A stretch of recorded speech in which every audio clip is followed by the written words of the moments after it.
약간 우리한테 이제 비용이 들고 그다음에 고민이 필요하긴 한데 저는 좋은 방법이라고 생각합니다.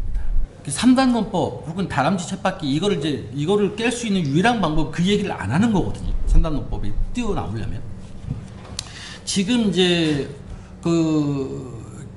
현금 없는 경제, 그죠? 캐슬리스 이코노미라고 하거든요. 전자화폐, 이화폐, 프로퍼 이머니 막 이런 것들 어마어마하게 등장은 하는데 사람이 없어요, 관계가.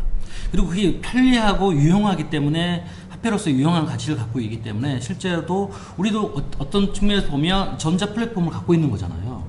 코드화된 어떤 화폐를 갖고 있는 건데, 근데 우리가 취하는 전략상 혹은 기본의 처지상 이걸 가지고 갈 수도 있어요.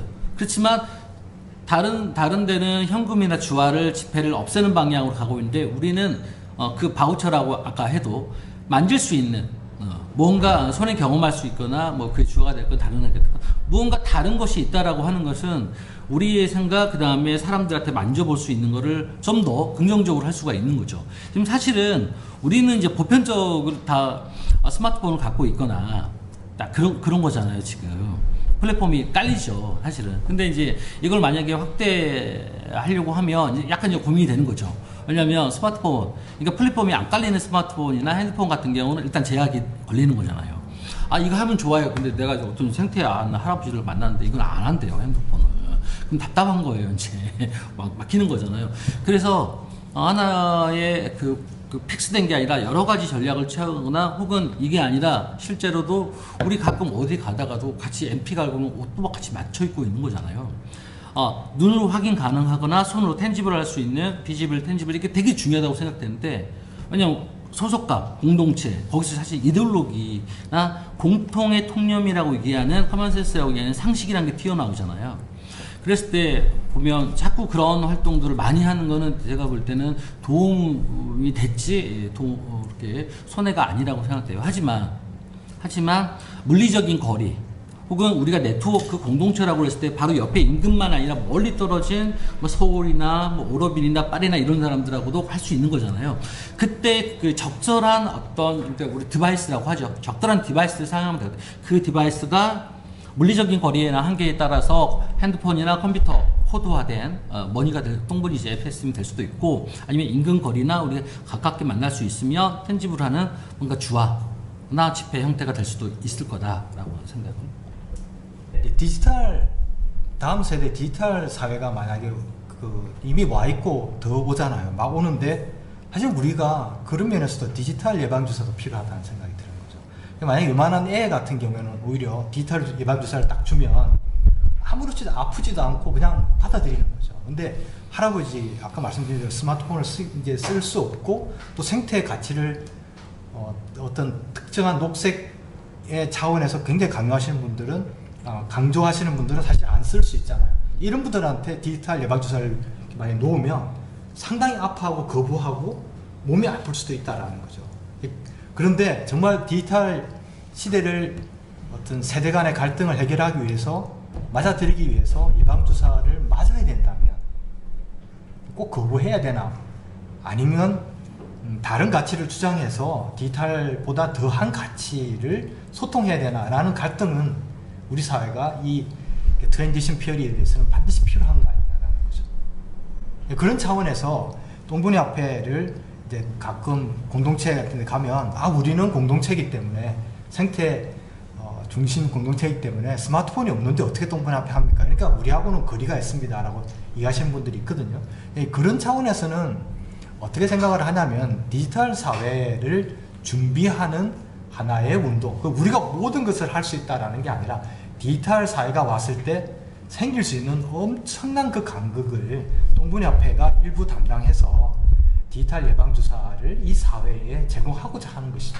백신처럼 어떤 코로나 백신처럼 그냥 속절없이 당하는 이런 것들은 조금 미리 준비시키기 위한 것이기 때문에 지금 얘기하신 대로 그런 차원에서 피지컬한 어떤 거래의 차원을 하나하나 만들어가면서 어떤 그 예방주사의 차원을 이렇게 다양화하는 것은 지금 반드시 필요한 거 아니냐. 지금 송 박사님 말씀하고 비슷하게 그렇게 생각합니다. 네, 저도 사실은 비슷한 생각을 했었는데요. 그 씨 뿌리는 개념 중에 산종이라고 있대요. 산종은 뭐냐면 그냥 막 들여다 막 뿌리는 거예요. 밭에다 이렇게 정확히 차곡차곡 뿌리는 게 아니라 막 뿌린대요. 뿌리고는 어디다 뿌렸는지도 기억도 안 나고. 그래 근데 이제 일단 잘하는 막 이런 거 있다고 하더라고요. 오히려 저는 이제 동양적으로 이게 가까운 게 아닌가 하는데 뭐 이렇게 포스트 모던한 뭐 사람들도 얘기, 뭐 데리다 같은 사람도 얘기하고 막 그랬다고 하더라고요. 그러니까 준비한다는 측면에서 그런 그 이제 생각이 이제 저도 이제 같이 공감을 했던 게 어떤 거냐면 이게 이제 그 우리가 결핍이라고 막 얘기를 해도 이게 이렇게 설득이 안 될 수 있는 거잖아요. 왜냐면 나도 이제 설득이 안 될 수도 있는 거고, 결핍이 아닌가? 뭐 이럴 수도 있는 거고. 근데 준비한다는 개념에서 보면, 지금은 이게 갖고 있는 가치가 아무것도 아닐 수 있어요. 경제적 가치로 보면. 이게 코스트 앤 베네피트 원칙으로 보면 이게 아무것도 아닐 수 있는 거죠. 헛일에 쓰는 거일 수 있어요, 이게. 패스는 얘기하고 막 어쩌고저쩌고. 생태 환경이 어쩌고.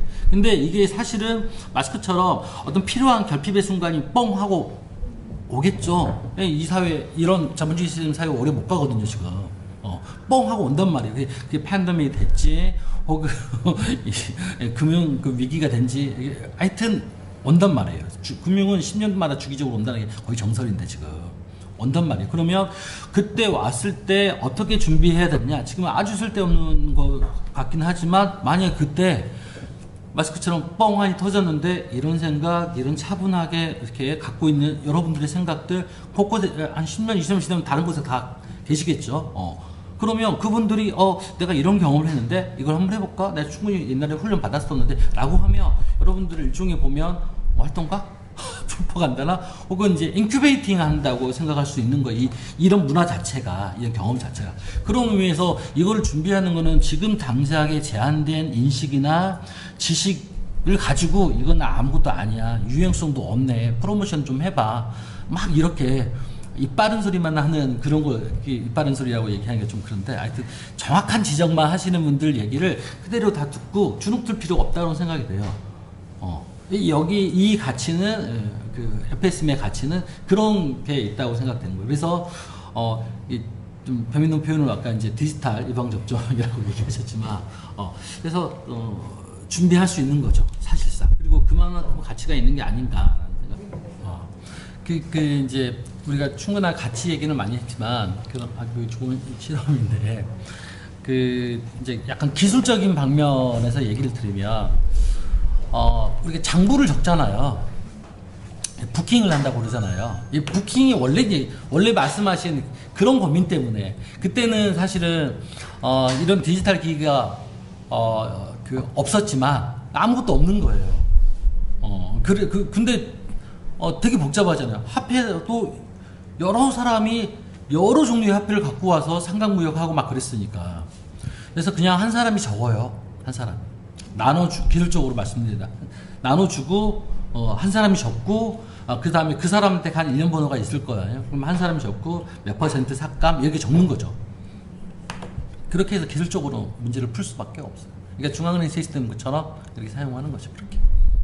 그리고 한 달에 한 번씩이나 만나가지고, 이렇게 됐거든요? 이렇게 됐거든요? 라고 얘기를 하고, 진짜요? 이렇게 하고. 그러니까 다시 한번 말하지만, 그 실험 자체가 지금 당장 어떻게 해석하고 중요성을 부여하지 못하고 있지만, 그렇잖아요. 여러 가지 사정 따라 있지만, 이게 엄청난 실험인 거예요. 예, 그거를 이제 가공하고 의미 부여를 할 수 있으며, 그런 작업들을 아니, 사이언스 월드는 뭔가 지불 보정을 하는 것이 아니라 사람들 간의 관계에서 그 지불 보정이 형성되는 거기 때문에 대차 대변이 중요하지 않다는 것이 아니라, 혹시 이제 그게 그렇게까지 우리가 너무 걱정할 필요는 없지 않냐. 아니요, 전혀 그런 거 없어요. 예, 그로 이제 이해를 했거든요, 제가. 만약에 대변차변을 만들어낸다면, 네. 그러니까 저번에 작년에도 보면 대차대표 그래가지고 잠깐 그림 그렸던 거 생각나실 거예요. 우리가 결국 이제 그 중앙은행의 화폐 가치라고 얘기하는 거, 뭐 국채고, 국채는 정부가 발행하고, 정부는 국채 발행하는 근거 자산을 세금으로 본다라고 하는 거잖아요. 그렇게도 우리 만들 수 있죠. 네. 그러면 우리 똥보니시 화폐 가치는 어디서 오는 거냐, 궁극적으로. 그러면 똥에서 오는 거예요, 똥에서. 인간의 생명. 똥 싸니까. 맞잖아요. 그 말씀 하셨잖아요. 네. 다 동의하잖아요. 그거를 대차대조표로 그릴 수 있는 거죠, 개념상. 감지 총량.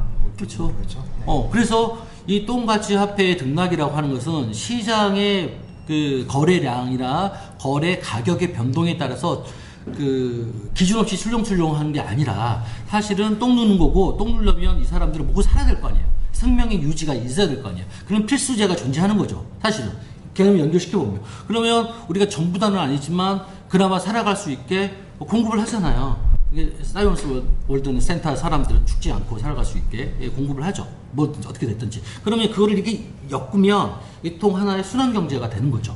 그러니까 화폐에서 얘기하는. 그래서 그런 것들은 실제로 그쵸. 저도 맨 처음에 와서 이렇게 여러분한테도 잠깐 대체해서 막 중앙은행 그래가지고 네모 박스 그랬던 것처럼 충분히 가능한 거죠. 그게 지금 기본적으로 근본적으로 기존의 중앙은행권 화폐 체계에서는 불가능한 거잖아요. 그러니까 주진 선생님이 얘기했듯이 우리는 뭔가 필수적인 거를 우리가 챙겨주겠다. 그게 주력이 됐던 보조가 됐던 이런 취지가 있는 거잖아요. 그러면 그건 되게 중요한 거죠. 사실 어떻게 보면. 그래서 똥본이제로 거래를 할 수 있습니다. 아메리카노는 사 먹을 수 있습니다. 보다 더 중요한 거는 아메리카 뭐 먹으면 네가 죽을 것 같은데 지금 그 심리 상태가, 근데 내가 이거를 내가 줄게. 그리고 그러면 사실은 등가 교환을 넘어선 거잖아요. 그 사람하고 만남인 거죠. 그래서 종이가 주인공이 아니라 그런 관계가 주인공이 되고, 종이는 쓸모 있는 것, 필요한 것, 그게 핸드폰이 됐든 코딩화된 그게 됐든 아니면 뭐 종이가 됐든 이런 거잖아요. 사회적 관계 복원이라고 이렇게 어찌 보면 할 수 있는 거면서, 그래서 저는 보면 제가 만약에 글을 쓰고 한다면 그 부분을 더 많이 강조할 거예요. 그리고 다른 사람한테도 우리가 쓸모는 없고 프로모션은 안 되지만 그거를 할 수 있는 유일한 시스템이 이거다. 근데 안 하지 않느냐. 혹은 한반네츠나 여러 가지 대안앞에 한 20년 동안 해오신 분도 그렇게는 아름아름을 하고 있긴 하지만 사실은 그거를 드러내놓고 기본 원칙으로 강조를 하지 못하고 계시는 건 아니냐. 근데 우리는 그걸 가능하다. 그래서 우리는 좀 다르고 나름대로 뭐 차별점이 있다. 뭐 그렇게 저는 얘기할 것 같고. 제가 이제 돈을 꺼내가지고 차관사님한테 돈을 드리면 이 사람이 갑자기 미쳤나? 내가 거지니? 이렇게 할 수 있잖아. 근데 동분화폐는 아까 말씀하신 대로 그게 아니라는 거죠. 관계 속에서 오히려 고마워하고, 내가 그렇게 좋아? 뭐 이렇게 생각할 수 있는 게 동분화폐의 가장 큰 장점이 되고, 그 가치 기준이 다르고 또 이 화폐 시스템이 다르고 생긴 배경이 다르기 때문에 그게 가능하다라는 말씀이고, 네네. 아마 그거를 우리는 적선을 마음대로 할 수 있는 화폐 시스템이라 그 점도 있는 거고. 거지한테 적선한다고 그러잖아요. 근데 원래 좋은 개념이잖아요. 선을 쌓는다는 개념이죠. 이게 유럽이 대안화폐 제도 폄하하고 싶진 않지만, 해서도 안 되지만, 대안화폐 제도는 실제로 그 중앙은행 본위 화폐가 곳곳에 들어가지 못하는 결핍 때문에 발생한 아주 테크니컬한 거였단 말이에요. 근데 우리는 그렇지 않고 테크니컬한 수준에서는 시스템 와이드하게 잘 작동되고 있어요. 하지만 우리는 다른 가치. 그러니까 걔네들이 등가 체계나 근대적인 화폐 금융 시스템을 도입함으로써 사람들한테 분명히 현재 존재하고 있어요. 그런 관계가. 근데 그거를 외부화 시키거나 여기는 그런 걸 갖고 오면 안 돼. 여기는 이 시스템에는 생각도 하지만 등가야 그냥 라고 하는 것에 과감하게 개입하는 거잖아요.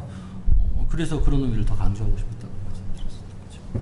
그러면 이제 이게 한 나라로 합쳐지는 과정에서 그래서 그 독일의 예를 들더라도 가장 힘들었던 게 화폐 통합이라는 면도 그때 한번 강조도 하셨고, 네. 여러 이제 신문 사설 같은 데 나오잖아요. 그래서 그런 면들도 오늘 나온 얘기, 또 송 과장님 말씀하신 여러 가지들이 어떤 그 조선과 한국이 합쳐지는 그 리유니피케이션의 과정에서도 그 역할을 할 수 있다라는 생각도 언젠가 한번 다시 얘기를 우리가 나눌 수 있는 거 아닌가라는 생각도 가집니다.